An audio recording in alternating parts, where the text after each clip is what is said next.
Nandito na sina Mr. Gu at Miss Jiang. Talagang bagay ang talino at ganda. Napakaganda nilang magkatugma. Mr. Jiang, nagkaroon ka ng mabuting anak na babae. Kung ang anak ko lang ay may utak tulad ni Miss Jiang, gusto niya ng mga bituin sa langit, ibibigay ko lahat sa kanya. Tama.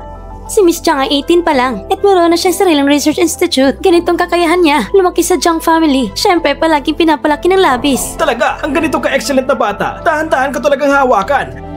Si Jiang Yue, may sarili na siyang research institute. Hindi niya na kailangan maghintay sa harap ng research institute ko. Tama ka, kuya. Parang si Jiang Yue, hindi niya na talaga tayo masyadong kailangan. Pero, hindi ba't may adopted daughter ang Jiang family? Parang ang pangalan niya ay si Xinyan. Sinasabi nilang mahusay din siya. Kahit gaano pa siya kagaling, hindi siya kagaling ni Miss Jiang. Ang mga anak ng Jiang family, mas mahusay sa bawat henerasyon. Tsak dahil ito sa genes. Pero yung inampon, hindi naman pwedeng ikumpara sa biological child. Sa tingin ko, ang minanang talino, hindi makakasa.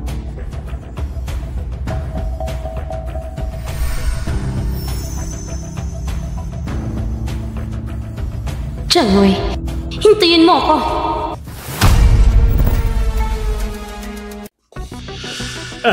Mr. Gu, napakagalang ng pagbisita ninyo. Napakaganda ng hatid ng karangalan.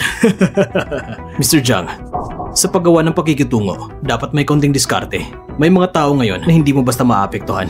Kung sakaling may isa sa inyong mga tauhan na gumawa ng hindi dapat gawin, maapektuhan ito ang Jiang family.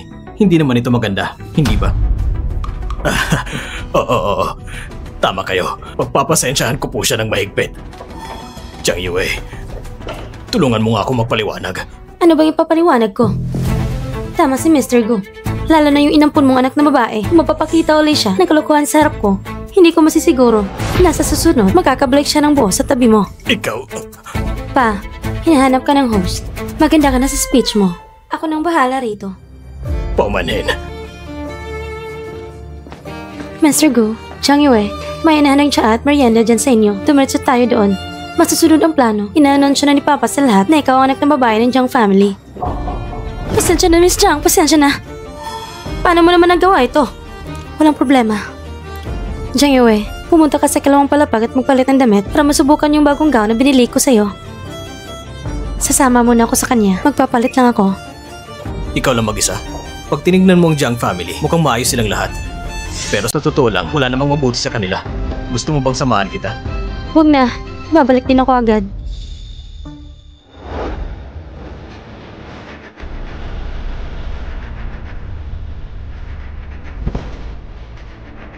Ate! Talaga bang kailangan mo bumalik? Huwag kang mag-alala. Kahit bumalik man ako o hindi. Lahat ng gusto mo, sisirain ko na tuluyan.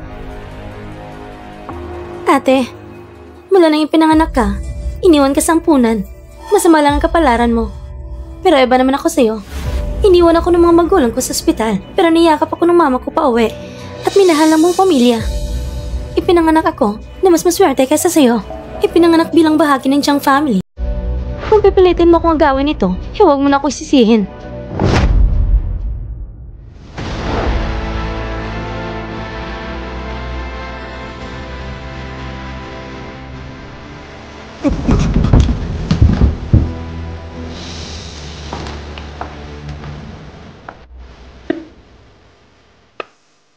Ano bang nangyari? Kuya, hindi ko alam kung saan nainis ko si Ate Yue. Hindi sinasadya ni Ate Yue. May tulog ako pababa. Xinyan, sigurado ka ba na si Jiang Yue ang nagtulak sa'yo? Ano ba to? Bakit siya nagdudura sa akin? Dati sumusunod siya sa akin lagi. Hindi. Aksidente lang talaga. Si Ate Yue ay tunay na anak ng Jiang family. Samantalang ako ay isang ampon lamang. Hindi niya ako tinulak. Kasalanan ko to. Xinyan, ano nangyari sa'yo? Ano nangyari dito? Kung susunod ang sinabi, hindi ba si Mas Jiang nagtulak sa kanya? Isang ampon lang siya. Walang kakayahan. Wala rin kayamanan. Wala siyang kahit kaunting banta. Bakit kaya siya itinulak ni Miss Jiang? Oo nga. Jiang Yue, ano sabi ni Xinyan? Kapatid mo rin siya. Paano mo nagagawa yan? Ako nagtulak sa kanya? Talaga namang pamilyar ang eksena ito. Pinapala mo si Xinyan? Ate, hindi si Yue yung pumalo. Aksidente lang talaga ako nadapa at nabasing ang florera. Hindi, wala akong ginawa. Nagsisinungaling ka pa? Pinalaki ba kitang ganyan? Jiang Yue, Huwag ka rin maging sobrang arogante. Ano mo na sabihin mo? Ako pa rin ang mama mo, kaya dapat igalang mo rin ako. Igalang mo ang pamilyang ito. Kung hindi, mag-ingat ka sa akin. Mag-ingat? Paano? Miss Jiang. Ay nako! Mr. Gu, lahat ng yun ay hindi pagkakaunawan lang. Aksidente lang talaga yun. Si Sinyan ay nadapa mula sa hagdan. Sinyan, hindi ba? Sige na nga. Para lang mapasaya si Go Jinsao. Swerte ka't nandyan siya. Oo. Aksidente lang talaga. Kahit ako nagtulak, ano magagawa mo? Diyan Sinyan, linawin mo. Kahit sabihan pa kita, napaluin ka sa harap ng lahat. Ang minamahal mong pamilya Jiang ay mananahimik lang. Dahil ang halagan natin sa mundo ay ganap na magkaiba. Kung muling gagawa ka ng ganitong kalokohan sa harap ko, ang masasabi ko, wala akong problema na gawin nito ulit. Naiintindihan mo ba? Jiang Yue, nababaliw ka na ba? Tumahimik ka! Sa tingin ko, ikaw ang baliw. Si Sinyan, nadulas lang at nahulog sa hagdan. Huwag mong lapastanganin si Jiang Yue. Jiang Yue, sinampal mo ba ako? Para sa isang di magalang at walang utang na loob na anak, hinampas mo ako? Tumahimik ka! Hindi mo ba nakikita kung anong sitwasyon ito? Wala akong pakialam sa sitwasyon. Ako ang anak ng pamilyang Shen sa Beijing. Kung hahampasin mo ako, Jiang Yue, ikaw. Ma, huwag ka magalit. Pag-usapan natin sa bahay kung may problema. Ang layunin natin ay ibalik ang kapatid. Ibalik siya? Sa pamilyang Jiang? Huwag kayong mangarap. Sa tingin ko, ang itsura niya ay para lang magdulot ng gulo.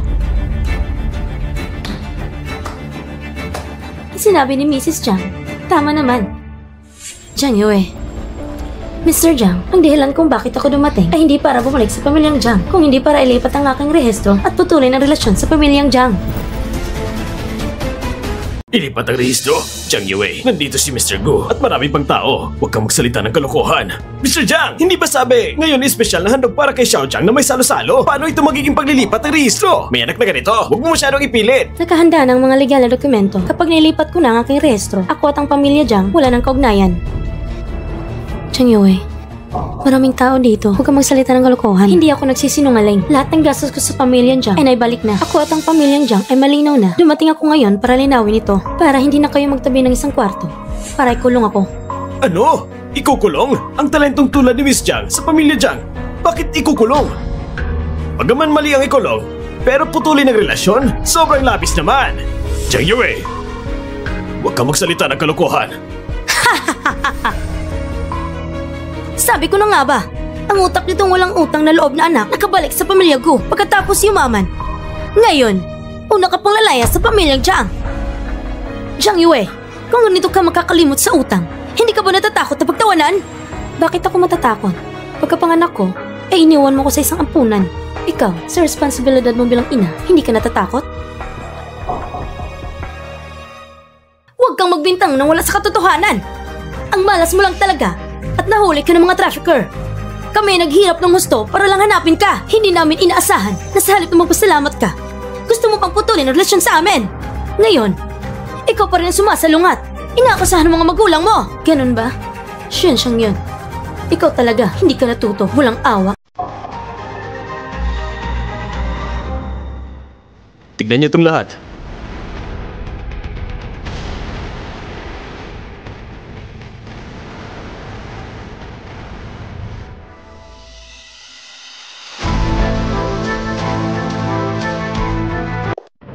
Hindi ba't si Mas Jiang yan? Talagang siyang nag-iwan ng bata. Paano ka magkakaroon ng ganitong ina? 18 taon nang nakalipas. Ikaw Shen yun, sadyang tumakbo sa liblib ng bayan para manganak ng maaga. Bago pa dumating ang pamilyang Jiang, iniwan mo ko sa harap ng ampunan. Ano? Ma, ipaliwanag mo to! Ito ang CCTV lang taon nang nakalipas. Shen yun. Nang ipinanganak mo ako, iniwan mo ako. Pag-uwi ko, pinaharapan mo pa ako. Nang makasahan ako ni Jiang Xie at Jiang Xian, hindi mo ba alam? Alam mo naman, nang malaman mo kung paano ako nabuhay sa pamilya Jiang, hindi mo alam? Alam mo ang lahat. Sinadya mong gawin ang lahat. Kung hindi dahil sa'yo, ako, hindi sana nahirapan na ganito. Ako, si Gu Jingxiao, itatama kong lahat ngayon. Ngayong araw, ang rehistro, kung hindi mailipat, bukas, sino man na magtatangka makipagsabuatan sa pamilya Jiang ay laban na rin sa akin. Shit yun! Ano ba itong nangyayari? Hindi kailangan ng sariling anak, ngunit ipinalaki ng sobrang ibang bata. Talaga namang kakaiba. Eh ano kung ganyan? Ikaw ang anak kong isinilang. Ako ang magpapasya kung aalagaan ka o hindi. Sa akin nakasalalay. Tumahimik ka! Iniwan mo mag-isa ang sarili mong anak. Ikaw ang nagsilang sa kanya. Paano mo may papaliwanag sa kanya ang ginawa mo? Ikaw pa ang may karapat na magsalita ng ganyan? Ipinakasal ako sa pamilya Jiang sa loob ng maraming taon. Pinanganak ko sa iyo ang 4 na anak. Bakit hindi mo inisip? Bakit ang unang 3 ay maayos? Pero siya lang pinaghalo sa panlabas ng babaeng kalikuan. Nagpagsabuatan ka! Noon, kamatayan ng aking ama. Buntis ako sa iyong anak. Araw-araw akong umiyak. Samantalang ikaw, kasama ang ibang babae. Araw-araw nagmamahalan. Ikaw na ganitong tao. May karapat na magsalita na ganito? Ma, tama na ma. Tama na. Bakit hindi ko sasabihin? Jiang Yue, galit talaga ako sa'yo. Hindi lang galit. Galit ako sa inyong pamilya, Jiang! Jiang Yue, gusto ko na magiganti sa'yo. Sadyang ginawa kong ang punin sisihin. At sadyang itinapon ng anak mong tunay. Ngayon, ang anak mong tunay ay galit na galit sa'yo. Ramdam mo ba ang sakit na ito?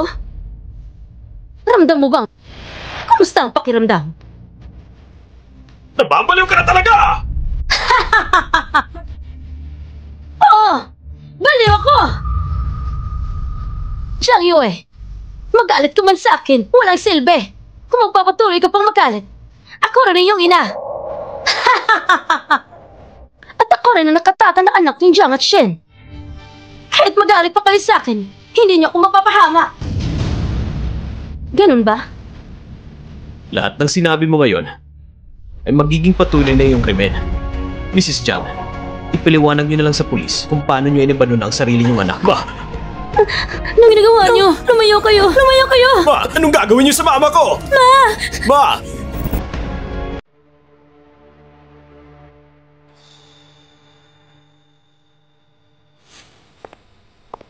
Pirmahan niyo na at susunod tayo sa legal na proseso. Wala na akong kaugnayan sa inyo. Higit pa rito.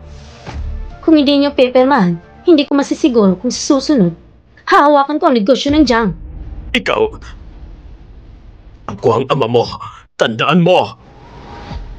Mula sa panawagan mo sa akin na pinabayaang hindi pansinin, parang katulad mo sila. Hindi na kayo kabilang sa pamilya ko! Pirmahan niyo na.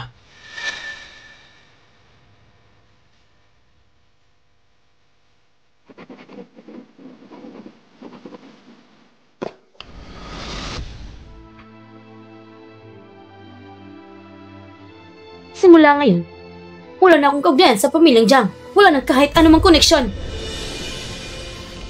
Jiang Yue, talaga bang hindi mo na kami mapapatawad? Halika na. Mr. Jiang! Mr. Jiang! May kailangan ako ayusin sa bahay. Uuwi muna ako. Hanggang sa muli. Mr. Jiang, kailangan ko munang kunin ang bata ko sa school. Kaya pupuntahan ko siya para sunduin siya. Uuwi na rin ako. Kamakailan lang. Hindi muna ako makikipagtulangan sa inyo. Ako rin. Medyo abala ako. Lumayas kayo! Lahat kayo lumayas! Lumayas kayo! Pa. Tapos na. Lahat ay wala na.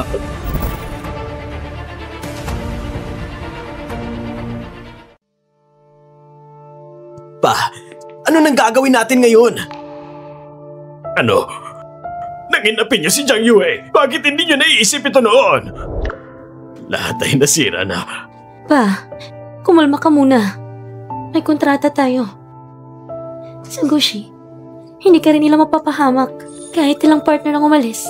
Pero kayang patakbuhin pa rin kumpanya. May paraan pa rin. Baka kapag pinatawad tayo ni Jiang Yue, magiging maayos ang lahat. Magpapatawad? Ate, huwag kang mangarap. Tingnan mong itsura niya. Pinipilit tayo mapunta sa bangin. Hindi niya tayo patatawarin. Sinyan, tatanungin kita. Kanina sa kalawang palapag, talaga bang itinulak ka ni Jiang Yue? Ate, pinagdudahan mo ba ako? Hindi kita pinagdududahan. Si Jiang Yue sa pamilya na ito ay wala man lang pagmamahal. Hindi siya pwedeng gumawa ng ganyang bagay sa'yo. Ano ba talagang ginawa mo? Ano pa bang magagawa ko? Ate, mga kuya, hindi kayo pinapatawad ng Jiang Yue. Kasi niyo rin akong papalis. Ako rin ang kapatid niyo. Sige na ate. Tapos ng lahat. Masyado nang huli para magsalita ngayon. Kuya, ano bang ibig mong sabihin? Pinagdudahan mo rin ako? Hindi iyon pagdududa, Sinyen. Tignan mo ang CCTV sa corridor sa ikalawang palapag.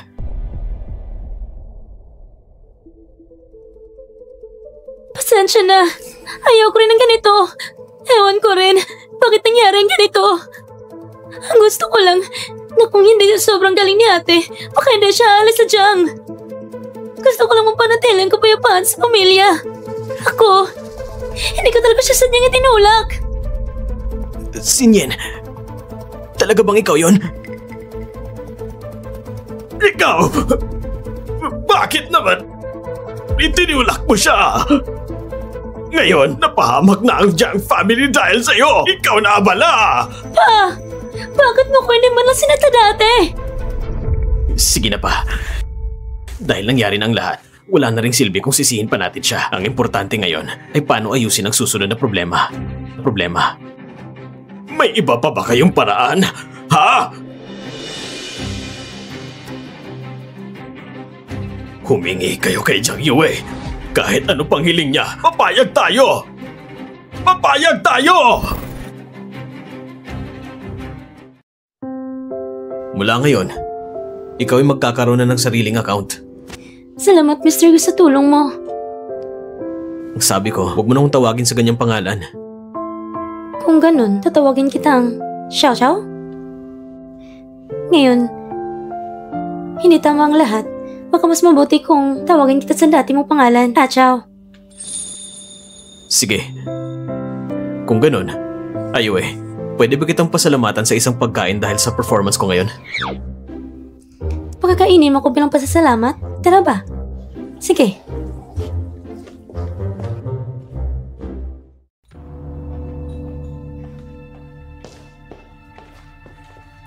Ikaw ang espesyal kong career ngayon.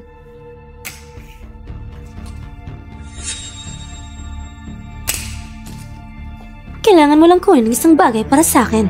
Ano? Ang project report na kasalukuyang pinag-aaralan ni Jiang Yue. Ito'y mataas na lihim. Kung mahuli, pwede kong makulong na matagal. 5 milyong piso kapag nakuha mo ito. Agad kitang ipapadala sa ibang bansa. Wala makakakita sa'yo doon. Wala ni isa. Ito... 6 na milyon. At may dagdag na 1 milyon bilang down payment. Sige.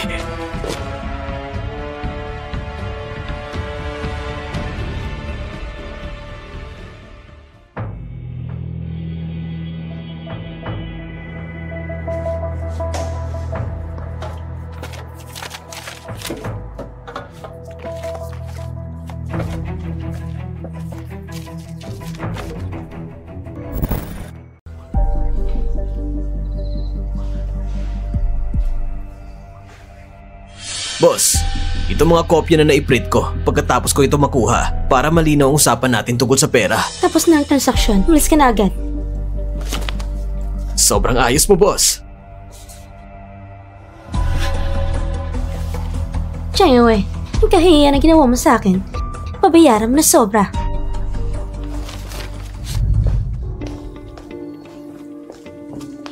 Ma, si ate naghirap sa'yo para mailabas ka lang sa kulungan. Huwag ka na sanang pumunta sa media at magsalita ng kung ano-ano. Asawa ng CEO na Jiang si Shen Xiangyun ay binulgar na sarili ng anak na si Jiang Yue ay sinadyang iniwan siya. Simula nang pumasok si Jiang Yue sa industriya, ang mga gamot na na-develop niya ay matagumpay niya na itaguyod. Ang industriya ng medisina sa buong lalawigan, siya rin itinawag bilang ang batang henyo sa larangan ng siyensya. Ang isang batang kasing galing niya ay pinabayaan dahil sa personal na alita ng mga magulang. Para sa isang ina, ito ay isang napakawangis na kilos.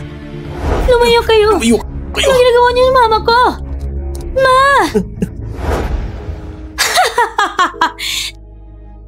Jiang Yue!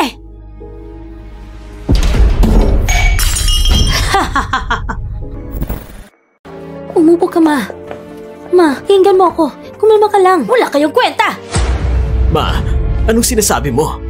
Sinasabi ko lang na isa-isa kayong walang kwenta! Lumaki kayong palalo at walang pakialam. gaano karaming perang na-invest ko sa inyo. Hindi niyo kaya tapatan si Jiang Yue. Karapat-dapat pa siya! Ma, huwag mo nang sabihin yan. Jiang Yue ay bahagi rin ng pamilya natin. Nakakita ka na ba ng anak na naglagay sa sariling ina sa bilangguan? Hindi ko siya pamilya. Kapag nakikita ko siya, naalala ko si Jiang Yue at ang kanyang pangit na mukha nung naloko niya ako. Ma, ano bang sinasabi mo? Ang alitan mo kay Papa, hindi mo dapat ipinipasa kay Jiang Yue. Kahit ikaw ay naglakas loob na kontrahin ako? Talaga? Susunod, balak kong pantularan si Jiang Yue at patuloy na ugnayan natin at lisanin ang bahay? Ma, kumalma ka muna. Huwag mo nang hayaan po at patuloy pang lumaki. Mga anak mo kaming lahat. Ano mga anak ko? Wala naman kayong silbi. Kundi isang grupo lang kayo ng mga inutil na di makakatulong sa akin. Kung meron man sana kayong kakayahan na gaya ni Jiang Yue, kailangan ko bantesin ang ganitong kahihiyan? Ma! Tumahimik ka! Sa inyong lahat, ikaw ang pinaka nagpapadisappoint sa akin! Pareha kayong nag-aaral ni Jiang Yue ng siyensya at pananaliksik. Bukod sa mga librong dala at sa palaging pag-aalis niya, wala naman siya naitutulong. Samantalang ikaw, pinagastos ko ng malaki para makapag-aral sa abroad. Isang top student mula sa MIT. Hindi mo pa rin siya kaya tapatan? At may mukha ka pang humawak sa kumpanya ng Jiang? Lumayas ka. Simula bukas, ang kumpanya ng Jiang, hindi mo na pwedeng pakilaman. Ma, matagal ko nang hinawakan ng kumpanya at pumayag na rin si Papa. Huwag mo siyang gamitin para apihin ako. Kalahati ng kumpanya ng Jiang, pera ng pamilya ko yon. Pag sinabi kong lumayas ka, lumayas ka! Mga walang kwenta! Lumayas kayong lahat! Lumayas kayong lahat! Wala naman kayong silbi. Ma! Sige. Tara na. Tara na.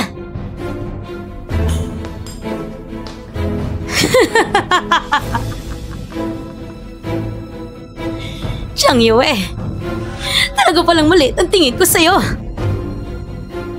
Patay ka na, pero nakabangon ka pa? Hindi pa matatapos dito. Siguradong may pagkakataon pa.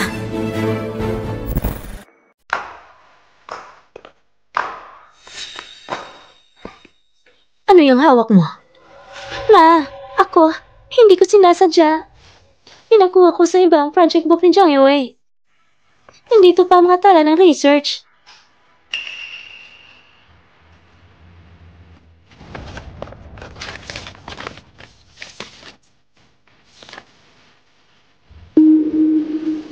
Mabait na bata. Ikaw ang tunay na pinagmamalaki ko. Ito ang pinakamainam ng pagkakataon para patalsikin sa Jiang Yue. Hindi ka pinapabura ng walang dahilan. Simula ngayon, ang Jiang's Pharma ay sa'yo na. Ma, ikaw ang anak na pinili ko mismo. Kailangan mo higitan si Jiang Yue. Huwag mo akong ipahiya.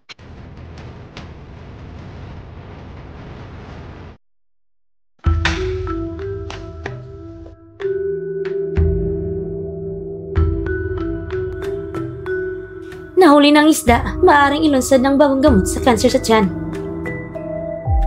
Ate, ano nang gagawin natin? Diretsong kinuha ni Mama si Sinyan at lumipat ng tirahan. Busy rin si Papa at abala sa trabaho. Ano sa tingin mong ginagawa ni Mama? Ano kayang iniisip niya? Huwag na natin isipin ang mga nakaraang pangyayari. Ang importante ngayon ay ang kasulukuyan. Isang maayos na pamilya na durog sa 4 na sulok. At hawak pa ni Mama ang kalahati ng shares ng Jiang. Narinig ko sa bangko.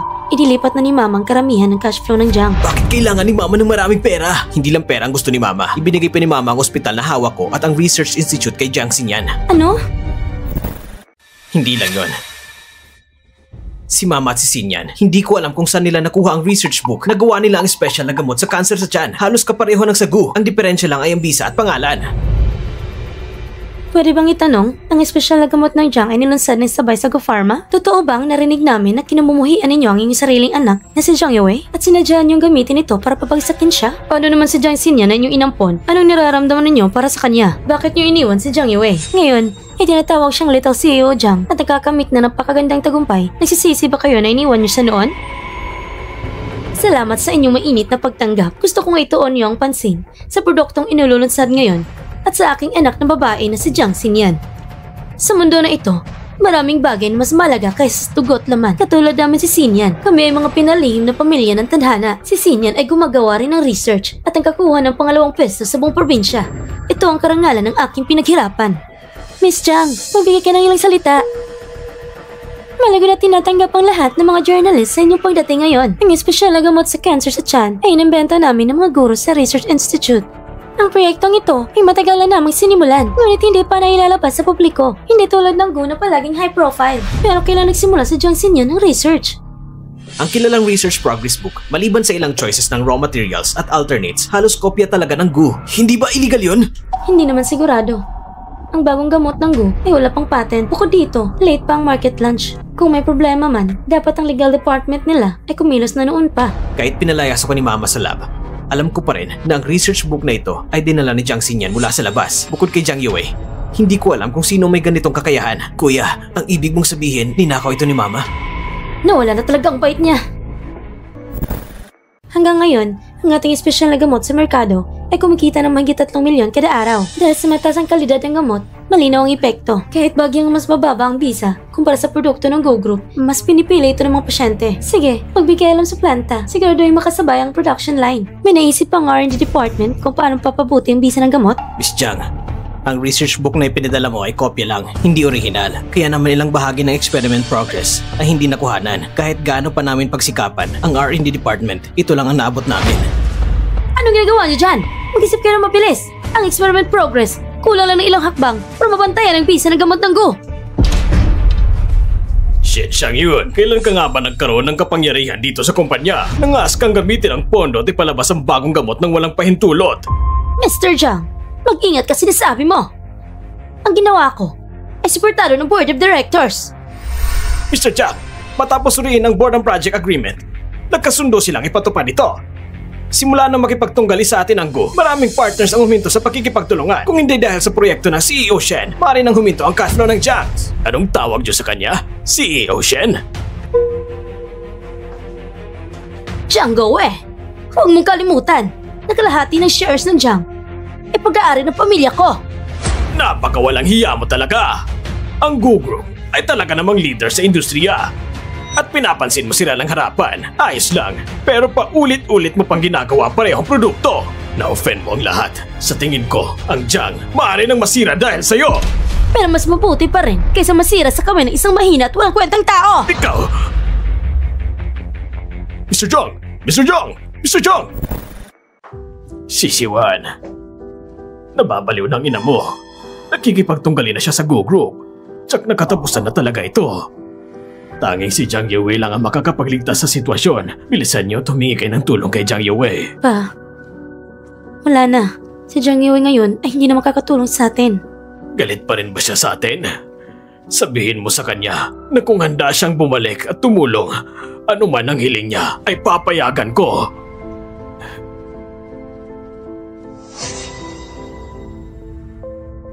Pa, ang proyekto nila Mama, malamang ninako mula sa research ni Jiang Yue. Ano? Ibinigay ng Mama ang Research Institute kay Xinyan. Ngunit sinabi sa akin ng mga tao sa Research Institute na ang proyekto nila ay binili mula sa ibang bansa. Ngunit ang laman nito ay lahat nakaprint o kopya lang. Kitang-kita na ninakaw ito at lahat ay punuman ng confidentiality agreement. Pa, isipin mo, sino pa ba sa buong syudad ang may ganitong talento? Sila Mama, malamang ay gusto nilang maagap bago pa ma-apply ng Gu para sa patent at market release. Gumawa sila ng substitute ng gamot para agawin ng market. Kaya nila ginamit ang illegal na paraan para nakawin ang business secret. Pa, Sila, Pa, kumalma ka lang, Papa. Si Mama ngayon, kasama si Xinyan, ay hindi nakikinig sa sino man. Kung wala tayong paraan para pigilan sila, tapos na ang buong Jiang family. si Jiang Yue. Humingi ka ng tulong kay Jiang Yue. Sana tumulong siya at panghinaan ng loob si Gu Jingxiao at patawarin sila. Wala nang magagawa pa. Si Jiang Yue ngayon, hindi na kami nakikita. Ang exchange meeting ay sa makalawa na. Siguradong pupunta si Jiang Yue. Kaya nung humingi ng tulong kay Jiang Yue, kumbisihin si Xinyan na humingi ng tawad kasama si Mama. Sige, naiintindihan ko po. Ang exchange meeting. Si Yuan, alagaan mo si Papa. Sige ate.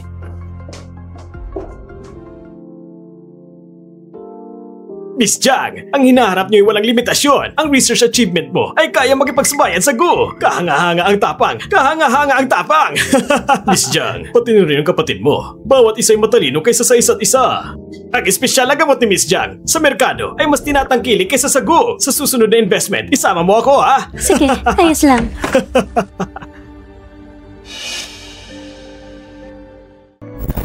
Hindi ba si President Jiang yun? Ang tagal na nating hindi nakita. Narinig ko, ang bagong gamot na na-release kamakailan ay medyo ordinary lang ang resulta. Kung ganito lang mangyayari, hindi ko alam kung mapapanatili pa ang research institute mo. Ate, huwag kang mag-alala. Sama-sama tayo, iisang pamilya. Kahit hindi kayanin ng Gu, pwede pa rin babalik sa Jiang family. Sa ilalim ng aking pamumuno, kakaunti lang ang kulang ng researchers. Si Jiang Yue sa Gu, kaya ba niyong manatili doon? Hindi niyo na kailangan mag-alala. Ngayon, sinasabi ko ito. Ano man ang gusto ni Jiang Yue, ang buong Gu ay pwede niyang pamunuan. Mr. Gu, sinasabi mo na bang nararamdaman mo sa kanya? Ang Gu market value na ito, daan-daang bilyon. Ang swerte naman ng President Jiang. Ang tingin ko dito, ano bang halaga ng patent na ito? Ang Jiang family, ang lakas ng loob na magyabang. Jiang Yue, huwag masyadong magyabang. Si Mama ay nakipag-ayos na sa Shen family sa Beijing at nagpapaalam na susuportahan nila ako ng buong buo. At ikaw, ay tinapon na mag-isa. Kung ganun, dapat pa akong matakot ngayon? Jiang Yue, hindi mo na kailangan magpasaring dito. Si Mr. Gu ngayon ay gusto ka. Kaya sinong makakaalam sa hinaharap? Kapag nakasal ka sa kanya, bali-bali ka rin. Madali kang maiwan. Mrs. Jiang, wag mong maliin ang sitwasyon. Si Jiang Yue, naabot ang kinaroroonan niya hindi dahil sa akin. Ako, si Gu Jingzhao, ay pilit na nakadikit sa kanya sa buong buhay ko. Lahat ng hirap ko, hindi man lang nakakuha ng titulo o karangalan. Kung patuloy kang magsabi ng kalokohan at palayasin ang babaeng nais ko, ipapasa ko sa iyo ang aking paninindigan. Ma, Mr. Gu, walang intensyon ng aking ina na insultuhin ka. Ako nang humihingi ng paumanhin sa kanya para sa'yo. Si Jiang Xinyan ay hindi mabuting tao. At ang iyong Jiang family, ganun din. Mga panauhin! Sa exchange meeting na ito, ang pinaka-exceptional na kumpanya ay ang Jiang Pharmaceuticals. Ayon sa market research, sa quarter na ito, ang Jiang Pharmaceuticals dahil sa kanilang bagong espesyal na gamot ay nagtaas ng 3% ang stock ng kumpanya. Ang kita mula sa gamot ay nalampasan ang Gu Pharmaceuticals. Diyos ko, nalampasan ang Gu Pharmaceuticals. Maraming taon nang walang nakakagawa nito. Ngayon, sa buong High City, babaguhin ang laro. Ang exceptional na kumpanya ay makakuha ng pinakamaraming investment. Hindi natin alam na baka kaya niya talagang ma-develop ang Jiang Pharmaceuticals bilang ikalawang Gu. Hello sa lahat! Ako ang kinatawa ng Jiang Pharmaceuticals, si Jiang Xinyan. Ang research institute na pinamumunuan ko ay nakabuo ng bagong anti-cancer special drug gamit ang pinakabagong teknolohiya, mabilis ang epekto, mababang presyo. Para sa mga pasyente, ito ay isang biyaya sa gitna ng kawalan. Sa kasalukuyan, ang kita sa merkado ay lumampas na ng 10 milyon. Inaanyahan ko ang lahat na mamuhunan at sumali sa amin. Nakikita mo ba, Jiang Yue? Kahit sa larangan na pinakamagaling ka ng pananaliksik, naiiwan pa rin kita sa likod. Minsan, naiisip ko, ikaw sa Shen Xiangyun, ang tunay na mag-ina. Magkatulad talaga ang mga pangit na kilos nyo. Halos kapareho. Jiang Yue, ano man ang pakikipagtalo mo rito, walang silbi. Sa negosyo, ang mahalaga ay resulta. Manalo o matalo. Ang panalo, panalo. Ang talo, talo. Ngayon, ikaw ang natalo. Si Mr. Goy matalinong tao. Sigurado ako na alam mo na ngayon kung sino ang mas may malaking halaga. Oh, ibig sabihin nito, binibigyan niyo pa ako ng isa pang pagkakataon? Mr. Gu, kung tatanggalin mo si Jiang Yue sa Gu Pharmaceuticals at bawiin lahat ng kanyang pribilehiyo, pag-iisipan ko ang pagkikipagtulungan sa inyong kumpanya. Pagsasama ng malakas, siguradong panalo. Mr. Gu, matalino kang tao. Dapat alam mo kung paano pumili. Sino kayang pipiliin ni Mr. Gu? Bagamat napakatalino ni President Jiang, ngunit sa ngayon, si Miss Jiang ay mas promising. Kung ako si Mr. Gu, pipiliin ko si Miss Jiang. Ang espesyal na gamot na ito ay hindi pa nailabas sa merkado. Kapag lumabas na, ang kita nito ay tsak na dadami ang marami. Ang babae, nandyan lang yan sa paligid. Bihira lang ang mga henyo. Sinen, masaya kami sa iyong mga nagawa. Ngunit hindi kailangan lipuin ang lahat. Miyembro din si Jiang Yue ng pamilya natin. Tama lang ang hangganan. Paano mo nakuha ang iyong tagumpay? Alam yun ang lahat. Kuya, noon, lagi mo sinasabi na si Jiang Yue ay hindi kasing galing natin. Ngayon, bakit ka napapanggap kang mabuti? Si Mama na nagsabi na ang tanging bata na pinagyayaman ng Jiang at Shen ay ako lang. Tama. Mr. Gu, kung pipiliin mo si Xinyan, ang Shen sa Beijing, ang Jiang sa High City.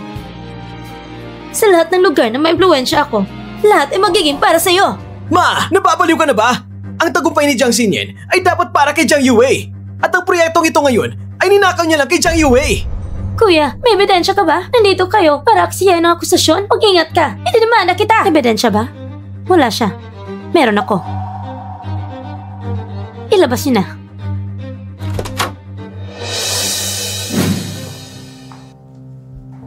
Ma, paano kung madiscover tayo? Anong gagawin natin? Sa merkado, merong milyong-milyong katulad na gamot. Basta manindigan tayo, ay hindi natin angkinin. Ang hatol na ito, ay hindi matatanggal.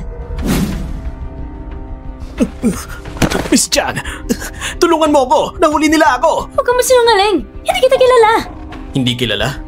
Miss Jiang, talagang madali kayong makakalimot mga mayayaman. Sige. Ngayon, sa harap ng lahat, tutulungan ko si Miss Jiang na malala ang lahat. Ngayon, sa harap ng lahat, tutulungan ko si Miss Jiang na malala ang lahat.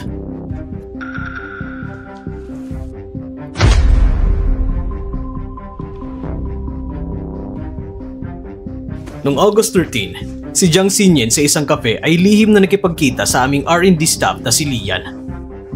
At nagpadala ng 1 milyong deposito para nakawin ang aming corporate secrets. Itong ebidensya. Nung gabi ngayon, bandang alas 10, si Lian ay lihim na pinatay ang kuryente sa kumpanya at pumasok siya sa opisina ni Jiang Yue gamit ang kanyang cellphone para kumuha ng litrato ng aming bagong plano at progreso sa R&D. Pero hindi niya alam, ang aming surveillance at lighting system ay hiwalay. Klarong nakuna ng kamera ang lahat ng ginawa niya. Noong alas 12, si Jiang Xinyan ay nakatanggap ng report na ito at binigyan si Lian ng isang cheque na 5 milyon para makatakas siya sa High City. May tao at ebidensya. Ano ba bang sasabihin mo? Tapos na.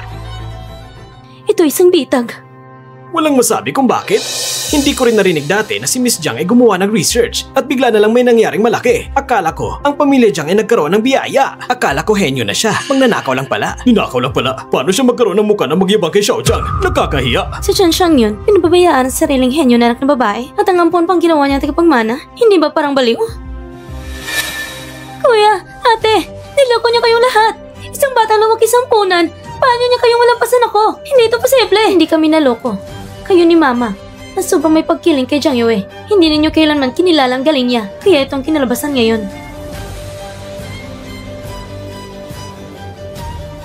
Miss Jiang, nakatanggap kami ng reklamo na ikaw'y pinaghihinalaang gumamit ng hindi tamang paraan upang nakawin ang business secrets at gumawa ng malicious profit sa produkto. Formal ka na naming aarestuhin. Hindi tama. Hindi niyo ako pag-arestuhin. Ako ang pinuno ng Jiang Pharmaceuticals. Ako ang bagong between sa Science Research. Hindi pa nila na-apply ng patent. Hindi niyo ako pag-arestuhin. Sino nagsabi ng proyekto namin ay walang patent? Ikaw, alam mo na maaga pa lang nagagawin ko ito. Sadyang pinayagan mo kong kumita. Pinanood mo pang lumaki ang kita. Sadyang nilagay mo ko sa pitag. Jiang Yue, asama mo talaga.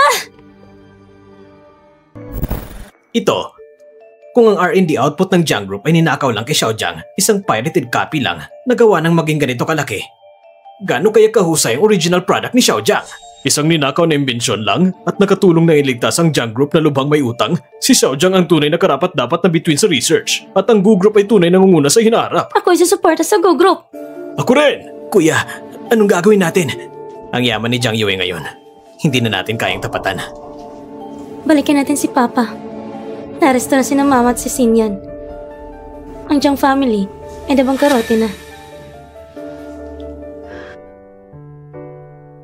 Sinabi ko na ba, magaling ako mag-akit ng investors? Tama ka. Ang asawa kong pinakamagaling. Huwag kang magpadalos-dalos. Hindi pa tayo nagparehas ng kasali. Sige na. Ngayon, ibibigay ko na sa iyong kumpanya at ang mga tao. Kaya tanggapin mo na rin ako. Jiang Yue! Jiang Yue, nauunawaan na namin ang aming pagkakamali. Hindi na namin hinili na patawarin mo kami. Ang gusto ko lang malaman, ano ang dapat kong gawin para maibalik ang iyong loob. Jiang Yue, naaresto na si Xinyan at Mama. Dahil sa malaking halaga ng kaso, maring hindi na sila makalabas sa buong buhay nila nang marinig ni Papa ang balita. Nagkaroon siya ng relapse at heart problem. Baka... Jiang Yue, nagbayad na kami ng matinding kapalit. Hindi mo ba kami pwede patawarin? Matinding kapalit? Kayo isa-isa, ay buhay na buhay pa. Ano itong matinding kapalit? Jiang Yue, kami na lang natitira sa Jiang family. Si Sinyan at si Mama para sa proyekto ay nagkautang ng napakalaking kompensasyon. Wala na sa account ang pera. Ipinapahayag na nabangkrutin ang Jiang family. Ang ganitong kapalit, hindi ba ito sapat na malaki? Ang kalagayan ngayon ng Jiang family ay bunga ng inyong sariling gawa. Mas pinili ninyong pamilya ang mabuting kapatid ninyo at sumira sa kumpanya ninyo. At pinilit ang inyong ama na mapunta sa ospital. Anong kinalaman ko dito? Pero Jiang Yue, tayo ay pamilya pa rin. Mali. Siya lang ang aking pamilya. At ang bayad sa paglabag sa patent, ipadala na agad sa aking account. Ang kasal ko, hindi na kayo iniimbitahan.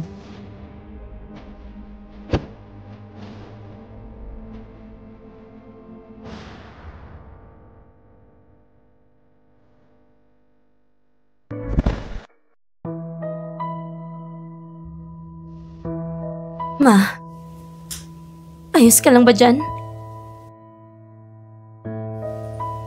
Alam ko, galit ka kay Papa. Pumunta siya ngayong umaga. Bago pumanaw, gusto niyang ipaalam sa akin na pasensya na. Nagka-pledge na rin ang aming villa. At ang kumpanya ay nabangkarote. Sabi ni Papa, ang pinagkakausap niya tao sa buhay niya ay ikaw. Bago pumanaw, laging pinabanggit ni Papa ang iyong pangalan. Sabi niya, sa buong buhay niya, pinagkakausap niyang dalawang tao. Isa ay si Jiang Yue, at ang isa ay ikaw. Ito, nung ikaw ay pinanganak si Jiang Yue at sinulat na ni Papa ang testamento. At ito rin dayaran ng kapatid ko.